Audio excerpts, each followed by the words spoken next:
नमस्कार दोस्तों, आपने लॉसा और मौसा से संबंधित बहुत सारे क्वेश्चन को सॉल्व किए होंगे, लेकिन क्या आपको पता है कि अपवर्तक और अभाज्य गुणनखंड में अंतर क्या होता है? तो यदि आपको नहीं पता है तो इस वीडियो में हम यही जानेंगे कि किसी संख्या के अपवर्तक और अभाज्य गुणनखंड में क्या अंतर होता है। तो चलिए वीडियो को शुरू करते हैं। मैंने पीछे के वीडियो में बताया है कि अपवर्तक का मतलब भी गुणनखंड होता है और अभाज्य गुणनखंड क्या होते हैं। अभाज्य संख्याओं का किसी संख्या के गुणन के रूप में वितरण अभाज्य गुणनखंड कहलाता है। किसी भी संख्या का अपवर्तक निकालने का मेन मकसद क्या होता है कि हम उस संख्या का मौस ज्ञात कर सकें। अपवर्तक का मतलब ये होता है कि किसी संख्या में किन किन संख्याओं से भाग चला जाएगा, वो संख्याएं क्या होती हैं, अपवर्तक कहलाती हैं उस दी हुई संख्या की। और अभाज्य गुणनखंड आप जानते हैं, नहीं जानते हैं तो डिस्क्रिप्शन में उसका लिंक मिलेगा, आप वहां से देख सकते हैं। तो मान लीजिए कि मैं एक एग्जांपल लेता हूं जिससे आपको समझने में आसानी होगी।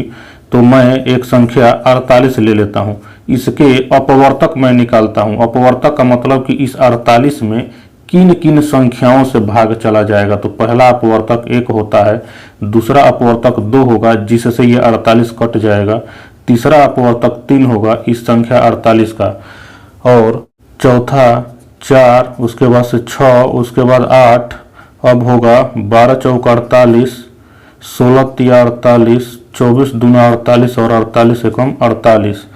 अपवर्तक को भी हम लोग गुणनखंड इसीलिए कहते हैं क्योंकि आप देखेंगे कि 1 और 48 का गुणा करेंगे तो 48 आएगा, 2 और 24 का गुणा करेंगे तो 48 आएगा, 3 और 16 का गुणा करेंगे तो क्या आएगा, 48 आएगा। इसी तरीके से 4 और 12 का गुणा करेंगे, 6 और 8 का गुणा करेंगे, तो ये भी गुणनखंड ही है। इसीलिए अपवर्तक को भी क्या कहते हैं, गुणनखंड ही कहते हैं।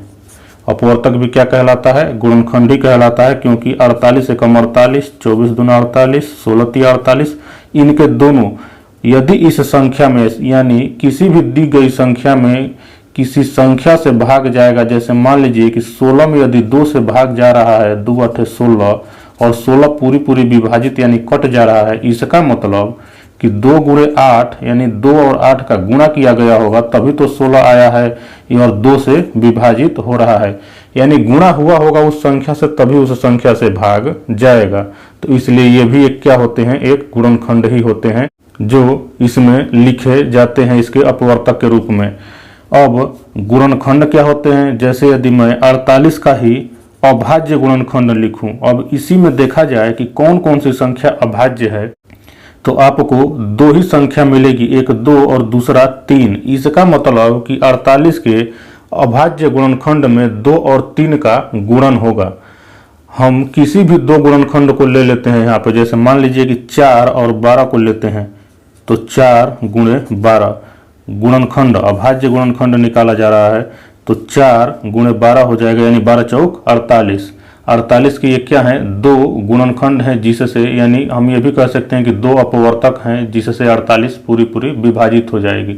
अभाज्य गुणनखंड करेंगे तो हम 4 को 2 गुणे 2 भी लिख सकते हैं, ये क्या हो गए अभाज्य गुणनखंड, यानी 2 के रूप में वितरण हो गया, ये वाला गुणा लगा। 12 को हम लिख सकते हैं 4 गुणे 3।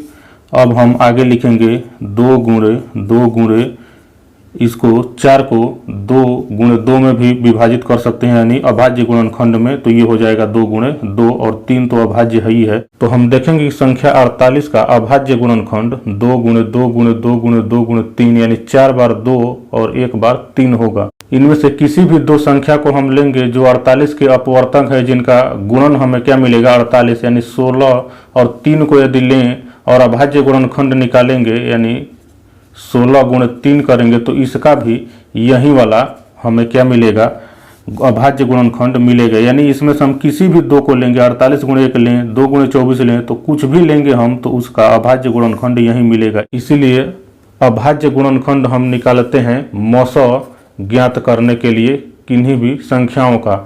अपवर्तक का मतलब केवल इतना ही है कि हमें क्या निकालना होता है, मौस। मौस का फुल फॉर्म होता है महत्तम समापवर्तक। आगे के वीडियो में हम अपवर्तक की सहायता से मौस निकालेंगे। तो आगे वीडियो देखने के लिए हमारे चैनल सब्सक्राइब कर लें, और यदि यह वीडियो आपको पसंद आया हो तो इसे लाइक जरूर कर दें। धन्यवाद।